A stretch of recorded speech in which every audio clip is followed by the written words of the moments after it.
We are about to look into the pages of the first continuous recorded history of mankind in the book we call the Holy Bible.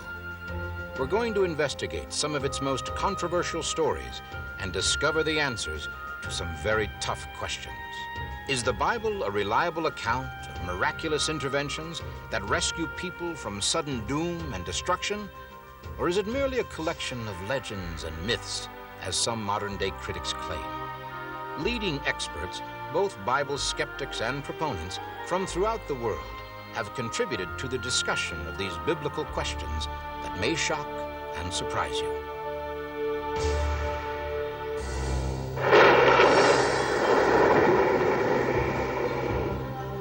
Mustafa's great uncle took us right up the side of this mountain, and we were going around rocks and above cliffs and below cliffs. It was like a trail, and I'm tired and I'm winded. When are we going to see the Ark? And then all of a sudden you look down and here's this huge, awesome ship sitting below you in this fog. You know, it's almost like you picture a dream, and there it is. In 1959, we were flying jet fighters over Mount Ararat when we spotted what was said to be Noah's Ark. It appeared to be a barge-like structure, a large boxcar type design. It definitely appeared to be man-made. High on a mountaintop in eastern Turkey, hidden beneath an icy glacier, is an important link to our distant past. Reports say it's a 5,000-year-old wooden ship with stalls and cages on board. From actual eyewitnesses, you will discover for the first time the real truth behind the age-old legend of Noah's Ark. You will witness never-before-seen aerial photos and satellite images that provide amazing new proof about the mystery that lies high atop Mount Ararat. You will hear fascinating eyewitness accounts from people who themselves have seen and photographed the ancient ship. This program will give us exciting information to shed the light on these questions that have puzzled historians for thousands of years. Could the ancient legends be true? Is this Noah's Ark? We're about to embark on a journey to find the answers to these and many other intriguing questions. Is there any proof that a massive worldwide flood really happened, as the Bible claims? What new findings does modern technology, from satellite photography to the laboratory, offer in our quest of the Ark? How did Noah build his great boat? And what was it like for him and his family to face the greatest catastrophe the world has ever known? Who are these people who say they have actually seen the Ark of Noah? What photographic evidence or other proof do they have to back up their claims? Stay with us for a front row seat to the amazing first-hand discovery of the fabled Noah's Ark. Our search for the Ark of Noah is not meant to be a religious mission. Above all, this is an archaeological quest to determine if this ancient mystery is truth or fable. Ultimately, our quest is to find the Ark itself. Just what would it mean to us all to actually find the Ark and solve this great mystery? The discovery of Noah's Ark, in my estimation, would prove conclusively the authenticity of the Genesis account of a worldwide flood. If we can discover Noah's Ark, it will cause people of all faiths to reevaluate how they think about death, eternity, and how they live their daily lives. As the late editor of the National Geographic said here in Washington several years ago about the discovery of Noah's Ark, it will be the greatest archaeological find in human history and the greatest event since the resurrection of Christ, and will alter all the currents of scientific thought. The Ark is probably the best known and most debated religious artifact in the world. Ark researchers and scholars have raised many serious and controversial questions. Were thousands of animals actually taken on board an immense boat to survive a devastating flood? How could one boat, even an immense one, shelter all the species of the animals in the world today? How could 8 people have cared for and fed all of those animals at sea during that entire year? Why do we get some reports that people have claimed to have seen the Ark on Mount Ararat, yet dozens of well-financed expeditions have gone up there looking for it and have come back empty-handed? Either it's up there or it's not. Are the reported sightings of the Ark on Mount Ararat in Turkey the delusions of religious fanatics? Are they perhaps just innocently mistaken eyewitness reports? If so, How can we account for the ancient wood and artifacts found high on this treeless mountain? For many years, we thought the ultimate answers to these questions were lost to the ages. But now, modern scientific technology and new archaeological explorations are beginning to unravel many of the long-forgotten secrets of the Noah story. But our primary quest is to find genuine, convincing evidence of the Ark's existence, and ultimately, to find the Ark itself. To do that, we'll trace the footsteps of the Ark hunters who have gone before us. We'll follow clues gathered from their early expeditions as we mount our own search to find the legendary Noah's Ark. Existence of the Ark has long been a topic of great controversy. It's normal and understandable for us to be skeptical of ancient accounts. That's why the first modern discovery of evidence of the Ark's existence created such excitement and brought on a rush of contemporary investigations. In the mid-1950s, Mount Ararat finally gave up its first 20th century physical clue to the Ark's existence and whereabouts. It was to be the beginning of a series of modern-day successes in cracking the secrets of the Ark. A French demolition engineer named Fernand Navarra first became interested in the Ark while serving in the military as a young man. Navarra began the first of a series of expeditions to Mount Ararat in 1952. My Kurdish guides had abandoned me at the lower level of the mountain, and so I tried my best to proceed on my own. I was not able to find the Ark exposed, but I did see a massive dark shape frozen under the glacier ice. I knew then I would have to return to discover what it could be. Navarra did return in July of 1955, accompanied by his young son, Raphael. What we see here is actual footage filmed by Fernand Navarra and his son during their expedition. 1955 was a warm year with a great glacial meltback. I know if I had a chance to reach the Ark, it would be now. It was Raphael who first spotted something. Navarra carefully lowered himself deep into a crevasse at the 13,500 foot level. The wood was easy to see, but was frozen into the ice. Still then, I had no idea how big it was. What Navarra chopped from the ice was a 5-foot hand-hewn wooden beam. I had dreamed of this.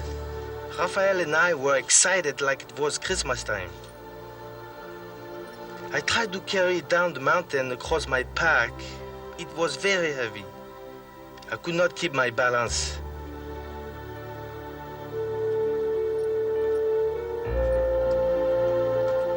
We felt so bad that I had to cut the wood, but later I would have to cut it again to send out sample for testing.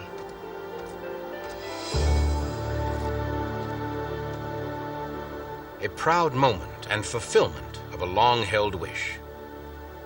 But was this actually wood from Noah's Ark? It was determined that the type of wood Navarra found does not grow near Mount Ararat. As a matter of fact, there's not a forest within 300 miles of the mountain. Navarra himself had the hand-hewn wood that he had found tested in 3 different laboratories. Now he was told that its age was about 5,000 years, clearly in line with the biblical account of the flood. The scientific tests proved beyond question that something very old, something very mysterious, was definitely on Mount Ararat. Fernand Navarra's exciting discovery had opened the door to a new generation of Ark hunters.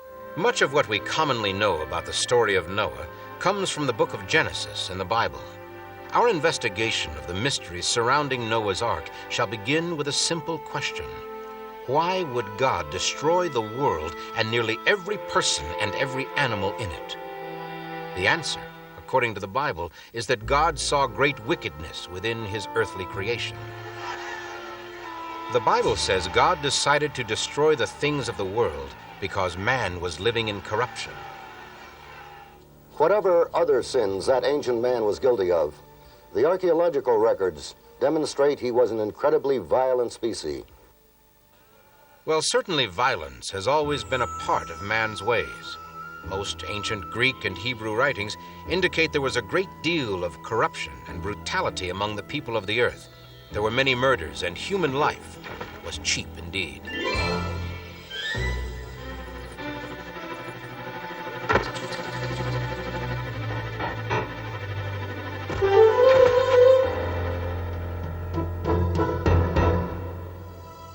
But God saw that one man and his family were righteous, the man who was called Noah. The Bible tells us God spoke directly to Noah, saying, "I'm going to put an end to all people, for the earth is filled with violence because of them. Behold, I will destroy them with the earth." A close reading of the Bible tells us quite a bit about Noah. He had a wife. Together they had 3 sons, Shem, Ham, and Japheth. Because Noah was a just man who walked with God, all of them, including the wives of Noah's sons, would be spared from the flood. Just 8 people in all. According to the Bible, the Lord instructed Noah to build the ark of gopher wood in order to survive the flood. Obviously, gopher wood had to be very strong. Exactly what kind of wood was it? Gopher wood is a process rather than a species. In Israel, in the olden days, they had a particular tree. They would cut the bark, collect the sap, and use it as glue and splice wood together. Once it hardened, you could not break the splice. The wood would break on either side. We don't have a ply tree, but we have plywood. What if gopher wood is a process and a laminated process?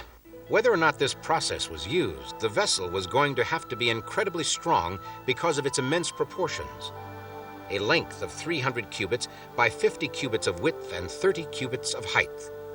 The cubit being about 18 inches. Just how big was it?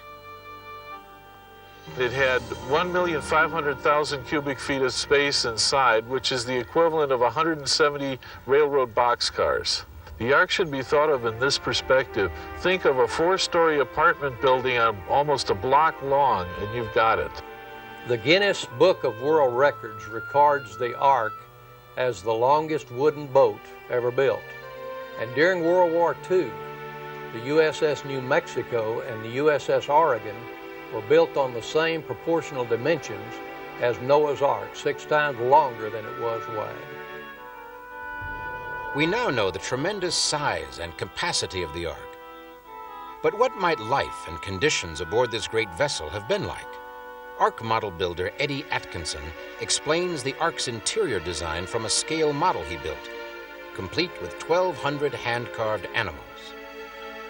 On the top floor of this model, from the end here all the way to the middle of the Ark, I've reserved for birds. At the middle of the Ark, I've got a catwalk which goes over the elephant and the giraffe cages. And then immediately after that, we have the rodent house and a large area for storage, and then the kitchen area, and then finally on this end, the living quarters, along with a restroom. On the middle floor of this model, I've started on this end with all the large cats, the tigers, lions, and so forth. Immediately next to them, I've got the hippos and the rhinos and then the elephants, almost in the middle of the Ark model. Right next to the elephants over a large hallway, I've got the giraffes and then the horses and zebras and many of the other domestic animals, a large storage area, and then the area down here reserved for some foodstuffs. On either end of that middle floor, I've got built in a stairway to go up. The construction of the Ark continued over many years. Noah's neighbors came to laugh and scorn as Noah and his family worked toward completion. The construction by hand of a floating vessel of these huge dimensions boggles the mind. How was it possible for Noah to have built the Ark on such a grand scale as recorded in the Bible without the use of modern technology? If we look at the evidence left to us by ancient civilizations, we find that the further back we go, the more amazing are the accomplishments. The ancient Minoans were highly advanced. Some of the reconstructions of their temples that were destroyed catastrophically reveal that they had tremendous abilities, architectural skills and artistic design. We see their inlaid stone, natural ventilation, and air conditioning. We could go to Egypt and look at some of their artifacts, some of which are electroplated. Such electroplated artifacts have been found literally around the ancient world. The ancients were also able to make batteries and generate electricity. The ancient Mayans were able to calculate the solar year to be 365.2420 days, accurate to within 2/10,000ths of a day.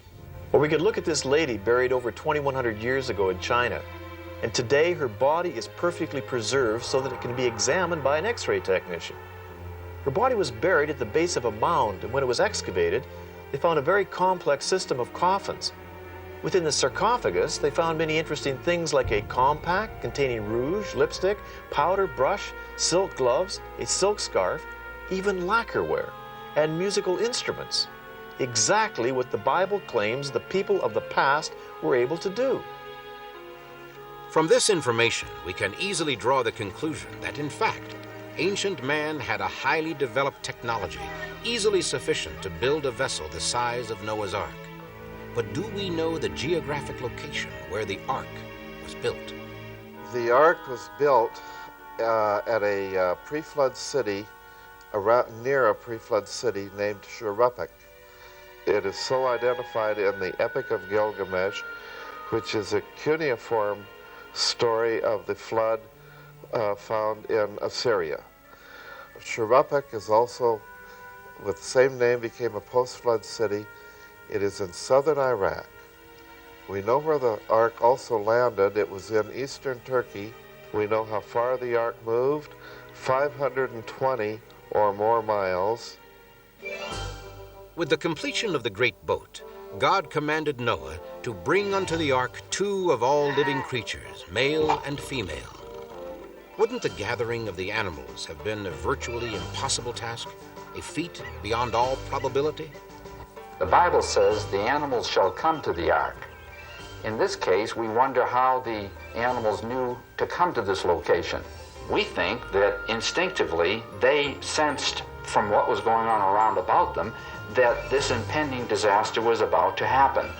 And as a result, they were led or even driven to seek a place of safety. Hence, the animals came to the ark. Many times we see that there are such large-scale disasters as hurricanes or earthquakes or even large local storms will cause animals to respond in such a way.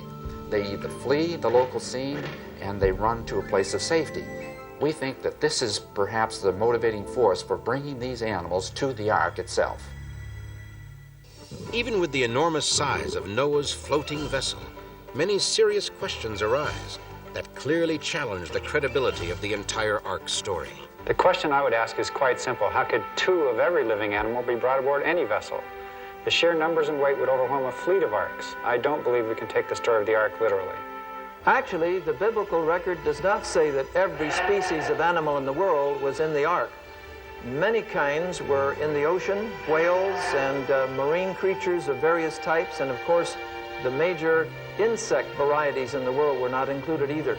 From studies that I and others have done, we estimate there could have been from 2,500 to 20,000 different kinds of animals taken aboard Noah's Ark. Each family of creatures on the earth today have a single pair of ancestors. For example, even though there are over 300 varieties of dogs in the world today due to selective breeding, they have a single common ancestor. Considering the number of kinds of animals required to be put aboard the ark, there would have been ample room to load the ancestors of all the species we know today, with room left over for Noah's family, food, and supplies. The long task of gathering the animals into the ark was nearing completion. Go into the ark, you and your whole family, God told Noah, because I have found you righteous in this generation. Those who came to witness the spectacle considered it nothing but folly. God's vow echoed for Noah. In 7 days, he would send down rains from the heavens and wipe from the face of the earth every living creature he had made. With many regrets and no real alternatives, Noah reluctantly closed the door to the great ark, and the Bible tells us that God shut them in. The people continued to mock Noah, unaware of the devastation and death that lie ahead.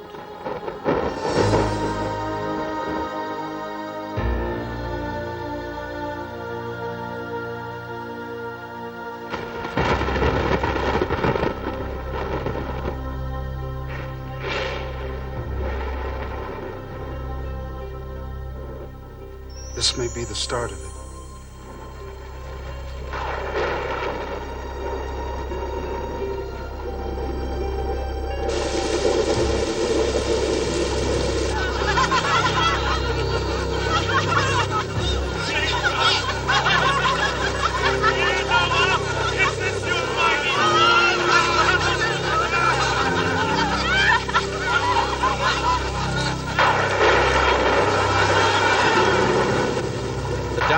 Was far beyond anything they could have imagined.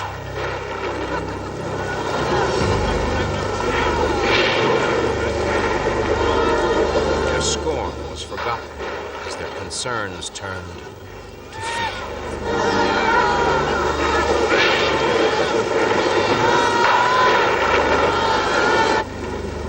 Even among the 8 on board, uncertainty was growing.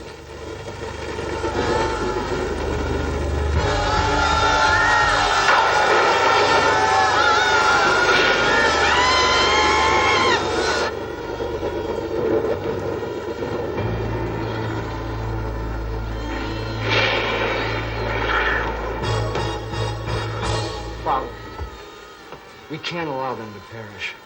Certainly we have enough provisions to bring those poor souls on board. You know how I wish we could do what you're saying. But there's some bigger purpose, some bigger plan we're all part of. It's not in our hands to change that.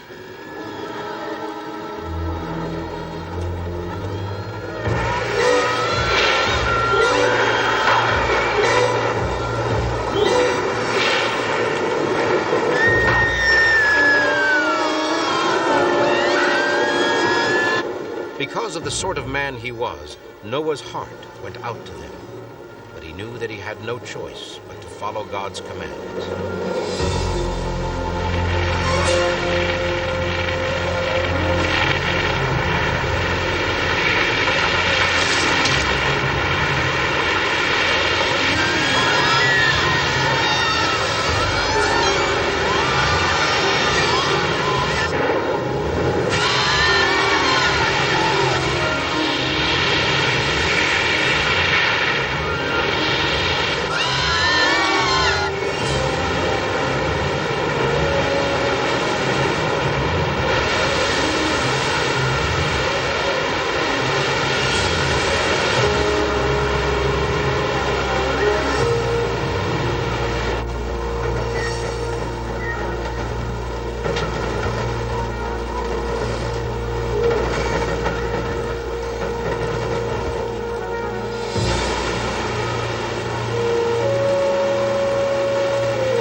What about the ark itself? What was it designed to do during the flood? Was it capable of carrying out its assigned life-saving tasks? Could a seagoing vessel built to the ark's specifications endure a 40-day-long cloudburst and survive in a violent storm-tossed sea for months on end? Would the ark be sound and stable in the water? Some scholars completely reject the idea that a wooden boat the size of Noah's Ark would be at all seaworthy. When it comes to the design and construction of the biblical ark, there are several important reasons it could not have existed. First, the technology needed simply did not exist. Second, any modern vessel today would have certainly foundered in far less weather conditions than the biblical deluge. It is highly unlikely Noah's wooden ark would have survived more than a few hours under such conditions. To examine this issue ourselves, we took a model of the ark to a marine laboratory to see how it would handle waves and other hydraulic stresses when subjected to the irregular waves generally found on the ocean. The ark was deemed not only seaworthy, but exceptionally stable. Then the test tank duplicated waves equivalent to 200-foot tidal waves. Again, the Ark was not only seaworthy, but extraordinarily stable. You can show that the balance between the buoyant force and the gravitational force and the wave force and so on would be such that the Ark would right itself if it were tilted anywhere up to 90 degrees, anywhere from 0 to 90 degrees, in other words. The righting effect would be such that it would just come right back up again. It'd be practically impossible to capsize. So it appears the Ark was indeed a highly reliable seagoing vessel. It's all the more remarkable for one simple fact. No larger ship was built on Earth for over 4,000 years. We have examined what the Bible tells us about the building of Noah's Ark. We have established that the technology did exist 5,000 years ago to build a boat that could transport 2 of each species of land animal, and that such a vessel could have well survived the gigantic waves of a worldwide flood. We have heard the voices of eyewitnesses who claim to have seen the Ark from the air and from the ground. Wood brought down from over 13,000 feet high on the treeless Mount Ararat has been determined by scientists to be 5,000 years old. All this mass of evidence supports the biblical account and seems to confirm that Noah actually did build an ark on which he, his family, and a pair of each of the earth's animals survived a catastrophic flood. But this story is much more than a question of whether Noah's Ark existed. It is the story of a faithful man who took God at his word and as a result accomplished a gargantuan task in the face of incredible adversity.